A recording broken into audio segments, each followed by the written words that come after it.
My name is Clara Hayes. For most of my adult life, I've thought of myself as a quiet person, someone who finds more comfort in the gentle strokes of a paintbrush on canvas than in the loud cadence of a crowded room. I'm a freelance illustrator, a creator of worlds on paper, a person who builds beauty from color and light. For 5 years, I was also Ethan Croft's wife. In retrospect, I see that I spent most of that time trying to illustrate myself into a family portrait that never had a space for me, using colors they couldn't see and a language of the heart they didn't speak. Our home was a small, renovated cottage on the gentler side of town, nestled among old oak trees and neighbors who kept to themselves. It was my sanctuary, a place where the scent of turpentine and brewing tea mingled in the air. It was where I believed Ethan and I were building a life that was ours alone, a fortress against the world. But I was wrong. The fortress had a back door, and his family always knew the code. The beginning of the end started on a Wednesday morning, cool with the promise of autumn. Ethan's phone chimed on the granite countertop, a single, sharp notification. He was pouring milk into his coffee, his back to me, but I saw the way his shoulders tensed. He picked it up with a speed that felt like an alarm, his thumb swiping across the screen before I could even register the movement. He read the message, his face a perfect blank, and then his thumb moved again, a decisive tap. Deleted. Everything all right? I asked, my voice softer than the question felt in my chest. I was buttering a piece of sourdough toast, trying to keep my movements casual, my gaze indirect. Yeah, just Mum, he said, placing the phone face down on the counter. The gesture was a small, solid thud of finality. They're doing a thing at the family cabin this weekend. A little work bee, clearing out some of the fall leaves, that sort of thing. The way he said that sort of thing was a brushstroke that didn't belong. The Crofts were not that sort of thing, people. They were architects of occasion, curators of memory. Their Christmas dinners were planned in September, their summer barbecues came with calligraphed invitations. Nothing they did was ever casual, especially not when it involved the hallowed ground of the family cabin on Willow Creek Lake. Oh, that sounds productive, I said, choosing my words carefully. Which cabin? The one we went to for your dad's 60th. The very one, he said, finally turning to face me. He leaned against the counter, taking a slow sip of his coffee, but his eyes didn't quite meet mine. Just the usual crowd. Dad wants help with the guttering, Mum wants to inventory the pantry. You know, thrilling stuff. You'd be bored to tears. I remembered that weekend for his father's birthday. I'd spent most of it listening to a tower monologue on the merits of different hedge fund strategies while Margaret, his mother, subtly rearranged the serving dishes I'd placed on the buffet table. His sister, Olivia, had spent the afternoon taking stylized photos of her wine glass against the setting sun. He wasn't wrong. I had been bored. But I'd also been his wife, trying to find my place in their orbit. Well, maybe I could come up for a day, I suggested, a hopeful note in my voice I couldn't suppress. I don't mind a bit of hard work if it means spending time with everyone. I could bring that apple crumble your dad likes. A flicker of something crossed his face. It was so fast, a shutter speed too quick for the naked eye, but I saw it. It wasn't fear, not exactly. It was a kind of frantic calculation, the look of someone searching for the right exit door in a burning room. Honestly, Clara, you'd be miserable, he said, his voice softening into a persuasive purr. He walked over and placed a kiss on my forehead, a gesture meant to soothe, to placate. Margaret's already in a state about the mice she thinks she heard in the walls, and you know how Dad gets when he's on a project. Besides, he added, his hand gently squeezing my shoulder, didn't you say Leah and Zoe were talking about a trip to the mountains?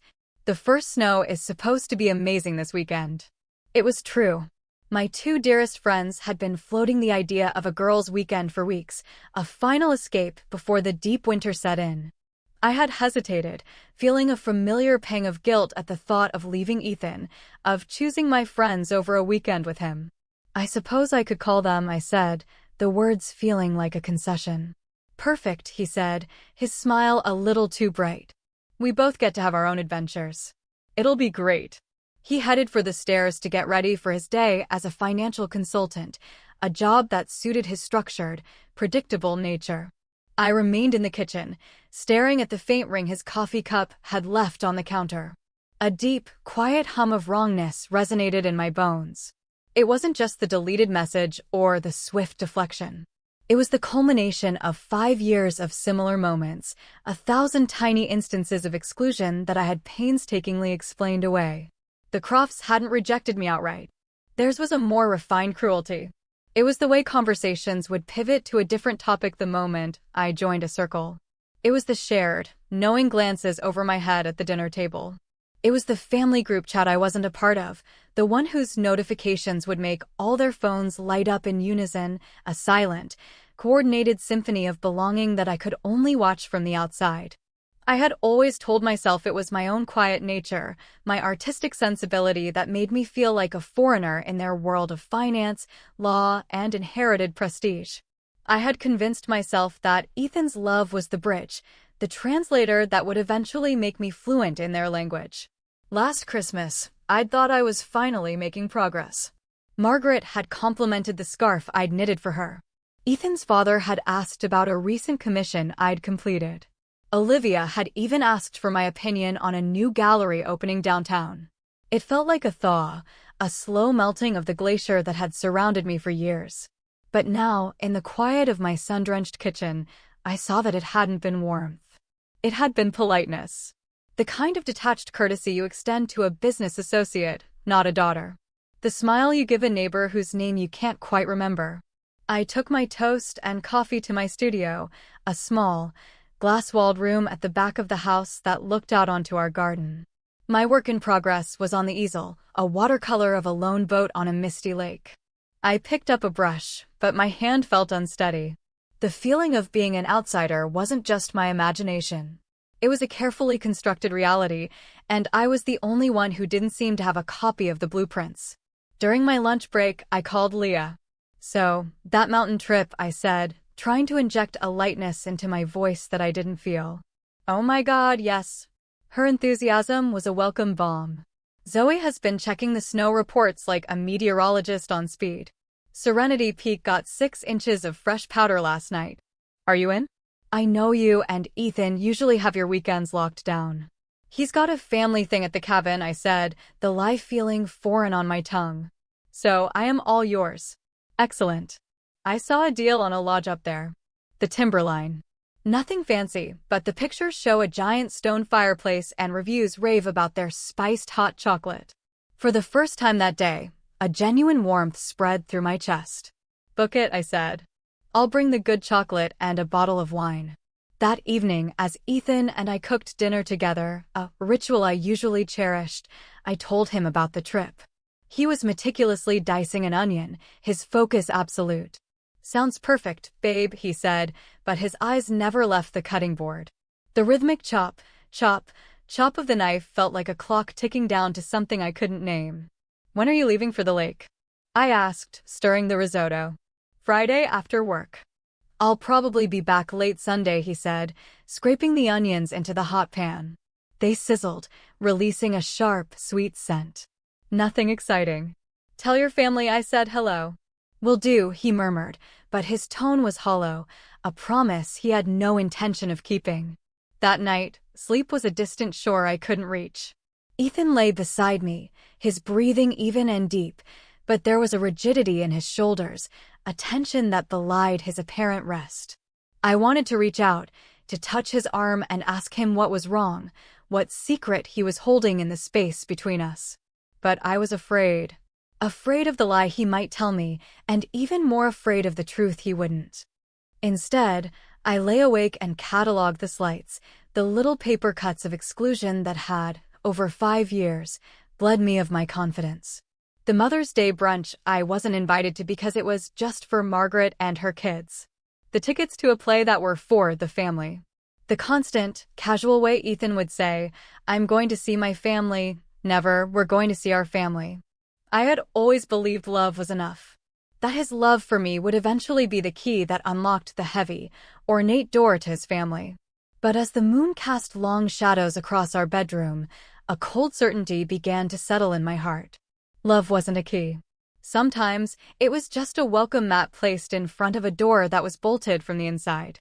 Before leaving on Friday morning, while Ethan was in the shower, I found a small, beautiful piece of watercolor paper. I quickly sketched a tiny, solitary bird perched on a branch, looking up at a faint star. Beneath it, I wrote in my best script, "Thinking of you." I tucked it into the front pocket of his duffel bag, a place I knew he'd see when he reached for his keys or wallet. It was a small act of hope, a desperate little prayer on paper. Looking back, I see the profound naivety in that gesture.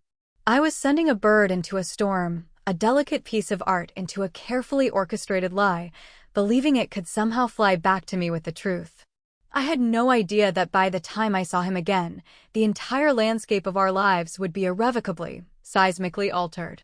The Timberline Lodge smelled of pine needles, cinnamon, and the deep, earthy scent of a wood fire that had been burning for decades. Leah, Zoe, and I had claimed a worn leather sofa near the vast stone hearth, nursing mugs of the lodge's famous spiced hot chocolate. The morning had been glorious, a sky the color of a robin's egg, snow like powdered sugar under our skis, and air so crisp it felt like drinking champagne.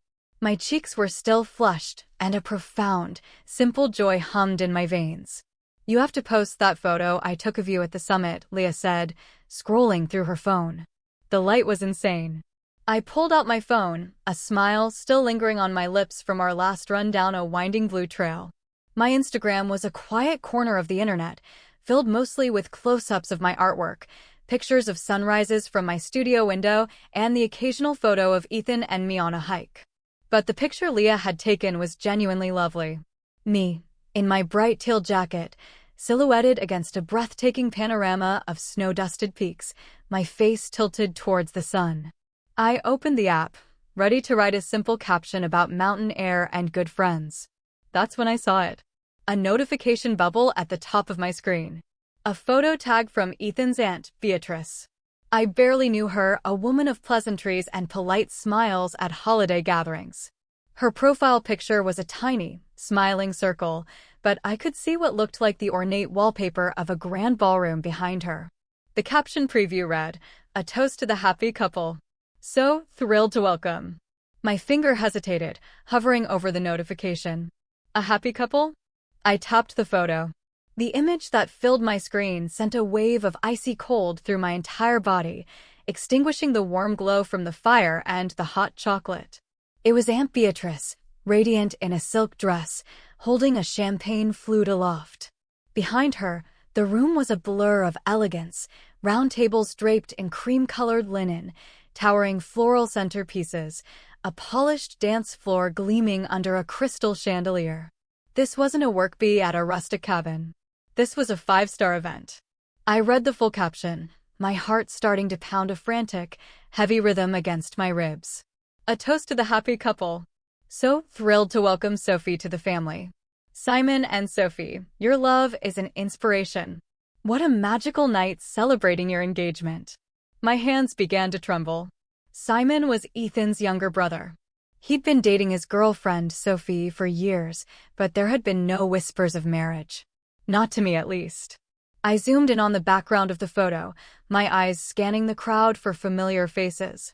And there, at a table near the dance floor, was Margaret, Ethan's mother. She was wearing a deep navy gown, the very one I had spent an afternoon helping her choose for a charity gala last year. She was laughing, her head tilted back, a champagne flute in her hand.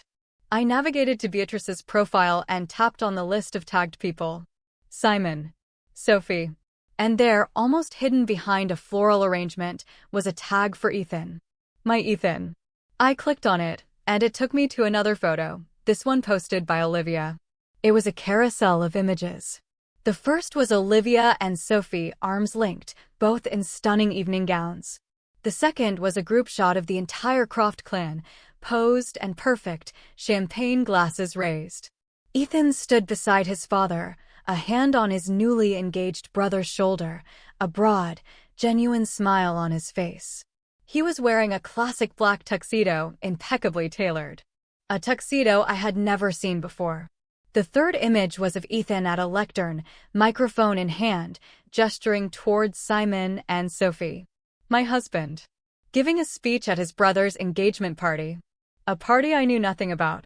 A party from which I had been surgically and deliberately excised. Clara? You okay? Zoe asked, her brow furrowed with concern. You look like you've seen a ghost. I couldn't speak. I was trapped in a digital rabbit hole, falling deeper with every swipe. More photos appeared. The multi-course dinner on fine china. Ethan's father presenting Sophie with a delicate sapphire necklace that I recognized as a Croft family heirloom. A short video clip on Olivia's story showed the moment of the proposal itself. Simon, down on one knee in front of all their friends and family, a string quartet playing softly in the background. The family formed a circle of beaming faces around them. I could see Ethan, clapping with an enthusiasm I hadn't seen from him in months, his face alight with a joy that felt like a betrayal. Every single person I had shared holidays with, whose birthdays I had remembered, whose lives I had tried so hard to be a part of, they were all there. All celebrating. All included. All complicit in the lie. My finger, acting of its own accord, hit the call button for Ethan. It rang once, twice, a third time, then went to his pre-recorded voicemail. Hi, you've reached Ethan. Leave a message. I hung up, my breath coming in ragged, shallow gasps. I waited 30 seconds, my mind racing, and called again. Voicemail. A moment later, a text from him appeared on my screen. In a meeting. Can't talk. 2 words. Not, I'll call you back. Not, is everything okay? Just a dismissal. A curt, corporate brush-off, as if I were a subordinate interrupting an important conference call. I stared at the words until they blurred. He couldn't talk to his wife while he was at his brother's secret engagement party. A party he had lied about, schemed to keep me from, all to maintain a perfect, untroubled facade for his family. I stood up so quickly my chair scraped loudly against the wooden floor. I need some air, I mumbled to Leah and Zoe. Want us to come? Leah asked, her voice laced with an anxiety that mirrored my own. No, I need a minute. I stumbled towards the lodge's restroom, my legs feeling like they might give way. The face in the mirror was a stranger's. The cheeks were still rosy from the cold, but the eyes were wide and haunted. I gripped the cold porcelain of the sink, anchoring myself as the world tilted on its axis. Was I so insignificant? The question rose from a deep, wounded place I had long tried to ignore. All those years of feeling like a ghost at their table, a polite observer of their lives, it wasn't my imagination. It was their intention. This was a family deliberately choosing to celebrate one of life's most joyous milestones without me. This was my husband, the man I had built my life around, actively participating in my erasure. The tears finally came, not as a storm, but as a quiet, steady overflow, like a reservoir that had finally breached its dam. I wiped them with a coarse paper towel, but they kept coming, hot and silent. I thought of the little watercolor bird I had tucked into his bag. Had he found it? Had he looked at my small, hopeful message before straightening the bow tie of a tuxedo he'd bought for an event he'd pretended didn't exist? My phone buzzed again. A flicker of foolish hope ignited in my chest. Maybe it was him, calling back, ready with an explanation, an apology. It was an Instagram notification. Olivia had posted a new story. The family gathered around a grand piano, singing. Ethan was there, his arm draped around his mother's shoulders, his face illuminated with a kind of uncomplicated happiness I rarely saw at home. I closed the app and splashed my face with icy water from the tap. When I looked up again, the woman in the mirror had changed. The hurt was still there, but it was overlaid with something new. A cold, hard clarity. The soft watercolor lines of my life had been starkly redrawn in charcoal and ink. I walked back to my friends, who were pretending to be absorbed in their phones but watching me with worried eyes. Change of plan, I said, my voice surprisingly steady. I want to ski the Black Diamond Run. I want to ski until my legs give out. I want to ski until I'm too exhausted to think. Because to think about what this meant for my marriage, for my life, for my very sense of self, was a weight far too heavy to bear inside the warm, cozy confines of the lodge. I needed the vast, unforgiving beauty of the mountain. I needed the speed and the cold and the sheer physical effort of staying upright while my entire world was trying to sweep my feet out from under me. I needed to keep moving because I knew, with a certainty that chilled me to the bone, that if I stopped, I would shatter into a million pieces. The sun rose on Saturday morning, but it brought no warmth to the chill that had settled deep inside me. I had skied until the resort staff had to tell us the lifts were closing for the night, my muscles screaming in protest, my lungs burning with the cold air. But sleep had been a battlefield of fragmented images: Margaret's triumphant smile, Ethan's tuxedoed back, the glint of Sophie's new diamond ring. Leah knocked on my door at 7:30, a steaming mug of coffee in each hand. "Rise and shine, warrior," she said gently. "The mountain is calling." I pulled on my gear, grateful for a friendship that knew the healing power of shared silence and fresh powder. The air outside was sharp and pristine, a clean slate. We rode the lift to the very top of Serenity Peak, and as the world fell away beneath us, I felt a fragile sense of peace begin to settle over the chaos in my mind. At the summit, the view was infinite. A sea of white peaks rolled towards the horizon under a sky of impossible blue. The sun was dazzling, turning the snow into a field of tiny, glittering diamonds. It was quiet up here, a sacred stillness broken only by the whisper of the wind. "This is breathtaking," Zoe murmured, pulling out her phone. "Clara, let me get a picture of you. The light is perfect." My first instinct was to refuse. The thought of posing for a photo felt absurd when my marriage was a crater still smoking from a recent impact. But something about the vast, silent majesty of the landscape, the way the sunlight felt like a blessing on my cold face, made me relent. "Okay," I said. "But just one." Zoe positioned me with my back to the valley, the endless peaks a silent, powerful witness behind me. "Just turn your face to the sun," she instructed. "And close your eyes." I did as she said, taking a deep breath of the thin, clean air. For a single, suspended moment, everything fell away: the lies, the hurt, the family that wasn't mine. There was only the sun on my eyelids, the cold on my cheeks, and the solid ground beneath my feet. When I opened my eyes, Zoe was showing me the photo. It startled me. My cheeks were flushed a healthy pink, my hair was a wild halo where it escaped my beanie, and the sun caught the curve of my smile.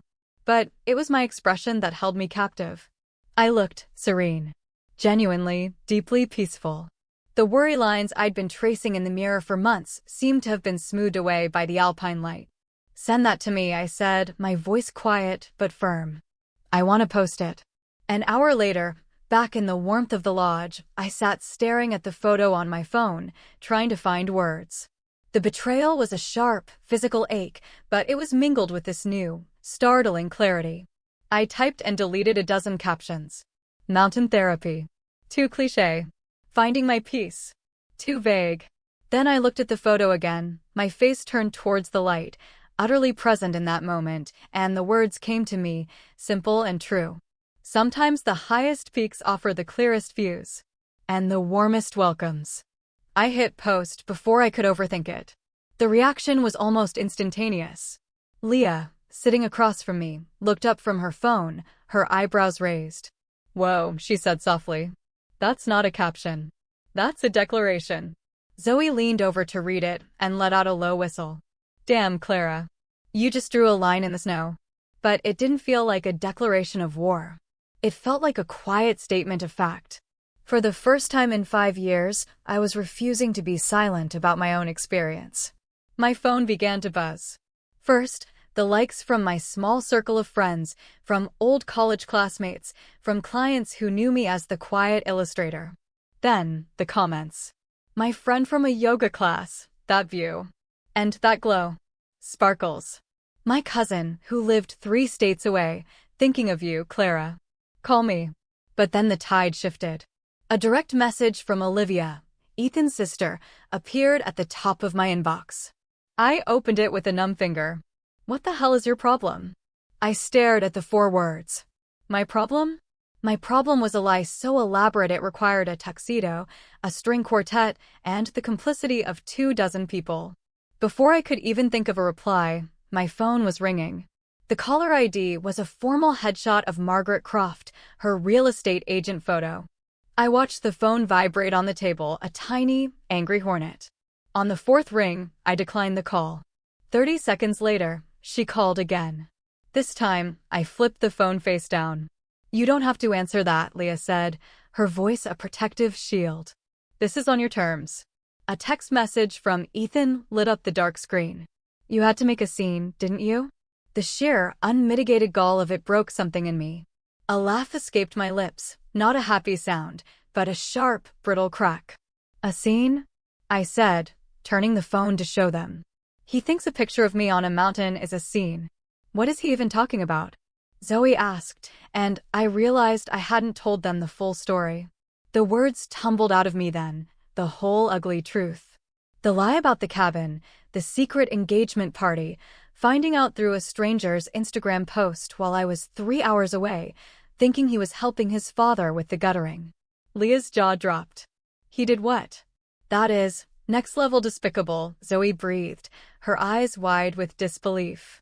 My phone was a constant vibration now. More missed calls. More messages. I opened Instagram and saw that my post had been shared. Someone must have sent it to someone at the party. Then Leah gasped. "Clara, look at this." She held up her phone. A friend of a friend, who apparently knew one of the guests, had posted a shaky video to their story and tagged Olivia. The video was taken from across the ballroom. I could see Ethan being pulled aside by his father near the grand entrance. Ethan's face was a mask of stress, his posture rigid. In the background, Sophie, the new fiancée, was dabbing at her eyes with a napkin as Simon tried to comfort her. The audio was muffled, a cacophony of music and chatter, but I could just make out Ethan's father's angry whisper, "Your wife, completely inappropriate, ruined the toast." My simple, quiet caption had breached the walls of their perfect party. It had shattered the illusion. It had forced them to acknowledge the wife they had tried so hard to erase. Another notification popped up. A comment on my photo. It was from Aunt Beatrice, the one whose post had started it all. Some people have a real talent for making everything about themselves. So disappointing. I took a screenshot before she could think better of it and delete the evidence of her hypocrisy. More texts from Ethan were rolling in, each one more frantic than the last. "This is beyond embarrassing." People are asking questions. "Just delete the post, please." Delete it. As if deleting the photo would delete his lie. As if my silence was the price of his comfort. I looked at my friends, then back at my phone, still buzzing with the fallout from one honest sentence. "You know what?" I said, a strange, powerful calm settling over me. "I don't think I will." Instead, I opened the post again. I tapped edit and added the location tag, Serenity Peak. My phone lit up like a Christmas tree. But for the first time since this nightmare began, the feeling in my chest wasn't hurt or confusion. It was power. It was visibility. The mountain had offered me a clear view and a warm welcome. My husband's family had offered me lies and exclusion. I finally knew which one felt more like home. The drive home from the mountains was a slow descent from the clear, thin air of the summit into the thick, complicated atmosphere of my life. With every mile that closed the distance to our cottage, the sense of empowerment I'd felt began to feel fragile, a delicate glass sculpture I was trying to transport over a bumpy road. Leah and Zoe had offered to come with me, to be a silent, supportive presence when I faced Ethan, but this was a conversation I needed to have alone. I pulled into our driveway just after 4 o'clock on Sunday, hours earlier than I'd said I'd be home. Ethan's car was there.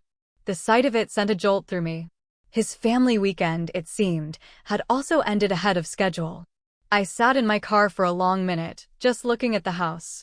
The cheerful yellow door I'd painted myself, the pots of hardy chrysanthemums I'd placed on the steps, the wind chimes I loved tinkling softly in the breeze. It was all so familiar, so achingly ours. And yet, it felt like a stage set for a play whose final act I didn't know. My phone buzzed. A final text from Ethan. "We need to talk the second you get home." I switched off the engine and hauled my duffel bag from the back seat. The sound of my key turning in the lock was unnaturally loud in the quiet afternoon. Ethan was in the kitchen, and the sight of him stopped me in the doorway. He was still wearing the trousers and button-down shirt from the party, though the tie was gone and the top button was undone. His hair was still perfectly coiffed, a testament to a formal event, not a weekend of raking leaves. But it was his stance that said everything. Arms crossed tightly over his chest, jaw set, a defensive wall built before a single word of battle had been spoken. "You just had to pour gasoline on the fire, didn't you?" he said. His voice was cold, devoid of any warmth or welcome. I stood there, my hand still gripping the strap of my bag, and felt that fragile glass sculpture inside me shatter. Not, "How was your trip?" Not, "I am so sorry." Not even, "We need to talk about what happened." Just blame. Swift, unadulterated blame. "Worse than what, Ethan?" I asked, my voice dangerously quiet as I set my bag on the floor. "Worse than you lying to my face for a week? Worse than you colluding with your entire family to exclude me from your brother's engagement? Worse than letting me find out from a social media post that the life I thought I was living was a complete fiction?" He uncrossed his arms and raked a hand through his perfectly styled hair. "It's more complicated than that, Clara. You don't understand." "Then make me understand," I said, leaning against the doorframe, a sudden, profound exhaustion washing over me. "Explain the complication to me. Explain why your wife couldn't be present for one of the happiest moments of your brother's life. Explain why a lie was preferable to my presence." He flinched, his gaze dropping from mine to a point somewhere over my shoulder. The silence that filled the kitchen was thick with unspoken truths. "Mum, she was worried," he finally mumbled. "She was stressed about everything being perfect for Simon and Sophie. She felt that your presence might complicate the dynamic." A piece of ice formed in my stomach. "Complicate the dynamic? What does that even mean, Ethan? What dynamic?" "The one where your wife is supposed to be invisible." "That's not fair." I let out a short, humorless laugh. "Fair? You want to talk about what's fair? Do you think it was fair to let me pack your bag, to let me slip a little hand-drawn picture into it, because I was going to miss you, all while you knew you were heading to a black-tie party you had purposefully hidden from me?" His face paled. "You went through my things?" "I didn't go through anything, Ethan. I put a token of my love in your bag because I was under the impression that my husband was my partner. It seems I was mistaken." His shoulders slumped. "Look, I saw the drawing. It was sweet. But you have to try to see this from my side." "No," I said, the words sharp and final. "I don't. I have spent 5 years trying to see things from your side, from your family's side. And now I finally do. I see that my presence is considered a complication. I see that your mother's comfort is more important than my inclusion. What I don't see, what I need you to tell me right now, is where you were in all of this." He looked confused. "What do you mean? When your mother said she didn't want me there, did you defend me? When your family decided to treat me like a dirty little secret, did you stand up and say, 'No, that's my wife and she will be there with me'? Did you fight for me, Ethan? Even a little bit?" The silence that answered my question was the most damning confession of all. He opened his mouth, then closed it, looking down at his hands as if they held an answer he couldn't read. "It's not that easy," he finally whispered. "You don't know my family." Pushing back, "It just makes things worse." "Worse for who, Ethan? For you? Would they have disowned you? Or would they have just been forced to be decent to your wife for one evening?" I shook my head, a sad, slow finality settling in. "I see now. You didn't choose them over me. You chose the path of least resistance. You chose what was easy." I walked past him and went to the stairs, my hand gripping the familiar smooth wood of the banister for support. Every object in our home now seemed tainted. The framed photos of our wedding on the wall, the worn armchair where we used to read side by side, the colorful rug we'd bought at a flea market. They were all props from a life that wasn't real. "Where are you going?" he called after me, a note of panic in his voice. "I'm packing a bag." "Clara, don't do this. We can fix it." I paused on the third step and turned to look down at him. "Can we? Because fixing this would require you to become a man who stands up for his wife. And I don't think that man exists." He had no reply. I didn't expect one. In our bedroom, I pulled my old, worn suitcase from the top of the closet. The one I'd arrived with 5 years ago, full of hope and canvases. I packed with a strange, detached efficiency. My clothes. My books. The silver locket my grandmother had left me. I left the things we'd bought together, the objects that belonged to the couple we had pretended to be. Ethan appeared in the doorway, a ghost in his own home. He watched me fold a sweater, his face a mixture of confusion and sorrow. "The drawing," he said quietly. "I still have it." I looked up. He gestured to the nightstand. There, slightly crumpled, was my little sketch of the bird on the branch. The words "thinking of you" seemed to mock me from the paper. I walked over, picked it up, and smoothed it out. Then I placed it gently on his pillow. This time, it wasn't a message of love. It was an artifact. Evidence of the woman I was before I learned the truth. 15 minutes later, I was standing by the front door, suitcase in hand, my phone pressed to my ear. "Zoe?" I said when she answered. "Is that offer of your couch still open?" "Always," she said, her voice warm and immediate. "I'll put the kettle on." Ethan was sitting on the bottom step of the stairs, his head in his hands. "I never wanted to hurt you," he whispered to the floor. "I know," I said, and the tragedy was that I believed him. "But that's the problem, Ethan. You just didn't want me to find out." As Zoe's headlights swept across the driveway, I picked up my suitcase, pulled open the yellow door, and walked out of the house that had been my home and into the rest of my life. The first week was a blur of tea, tears, and the quiet, unwavering solidarity of my friends.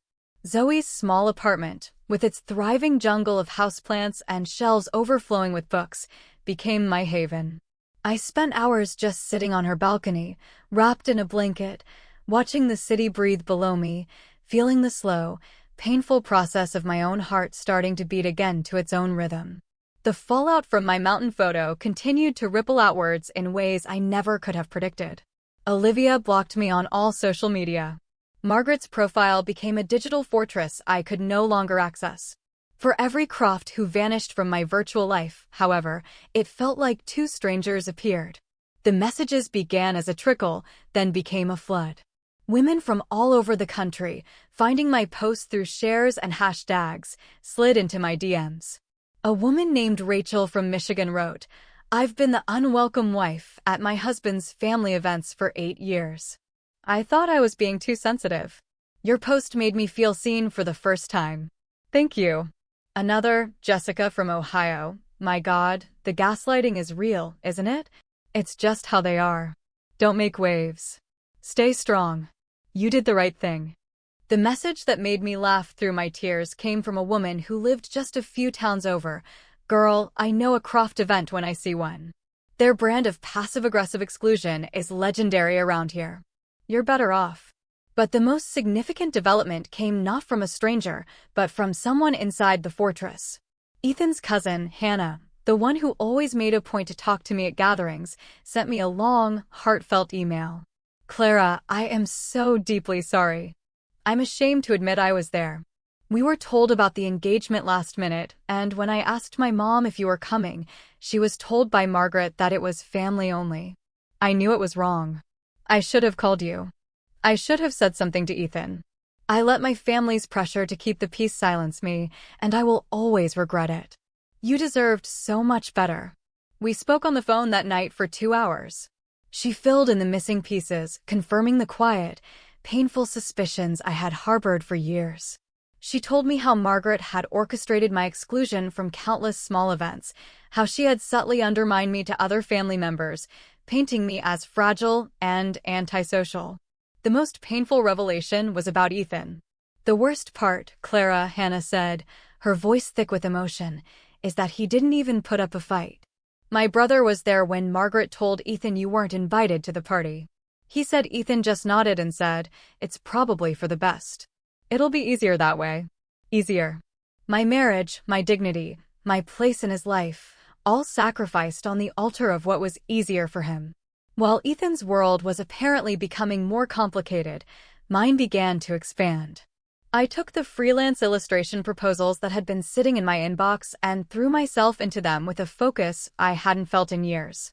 One was for a local artisan bakery, another for a children's book author. My art, which had felt muted and hesitant for so long, began to flow with a new vibrancy. The colors were brighter, the lines more confident. A week after I left, Ethan sent a long, pleading text. He'd lost a major client. The man's wife had seen my post, which had been shared by a mutual acquaintance, and it had raised questions about Ethan's character. He ended the message with, "This is affecting my livelihood, Clara. I hope you're happy." I stared at the text and felt not a shred of guilt. I typed back a simple, 5-word reply, "Your choices have consequences, Ethan." I started going to yoga with Leah. I joined Zoe for her weekly pottery class, sinking my hands into the cool, wet clay and feeling the profound satisfaction of creating something solid and real from a formless lump.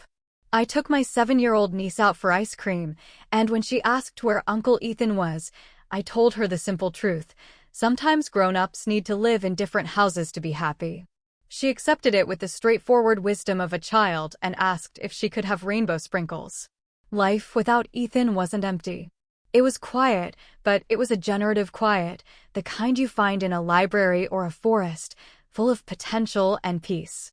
It was the absence of a weight I hadn't realized I'd been carrying, the constant, low-level anxiety of monitoring my words, of trying to be smaller, less complicated, more palatable.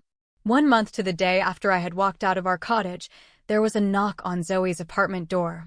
I knew, instinctively, who it was. I heard his voice, muffled, in the hallway. "Zoe, please. I just need to see her." I walked to the door and opened it. He stood there looking smaller than I remembered, tired and diminished. The confident, easygoing man was gone, replaced by someone haunted and uncertain.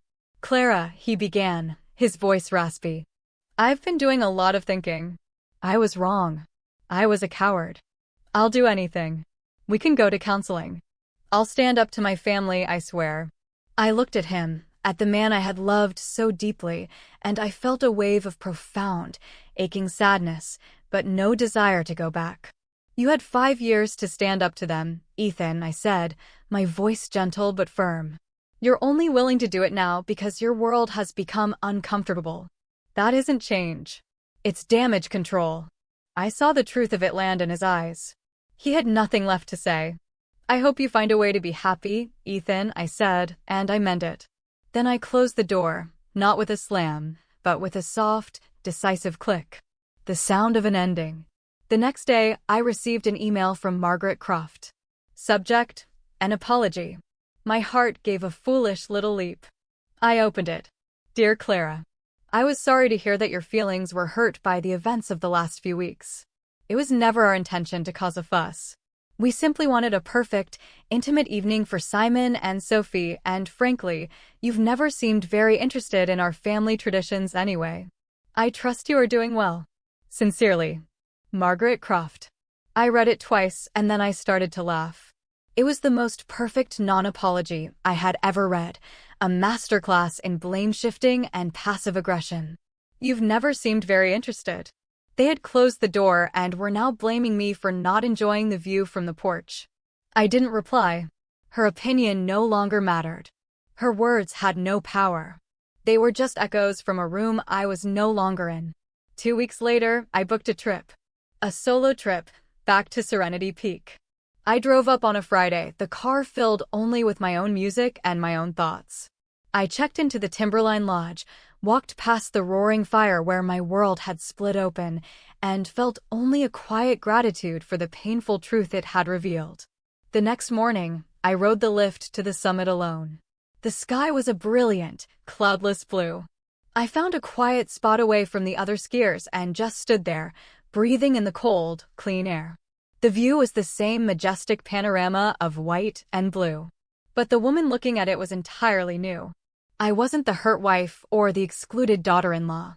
I wasn't a complication or a problem to be managed. I was just Clara. A woman standing on top of a mountain, feeling the sun on her face and the solid ground beneath her feet. I thought of Ethan and his family, not with anger or bitterness, but with a distant, detached pity for people who lived in such a small, airless world of their own making. I raised my face to the sun and whispered to the wind, "I release you." And in the vast, silent cathedral of the mountains, I felt the last of the weight lift. I didn't take a photo this time. I didn't need to.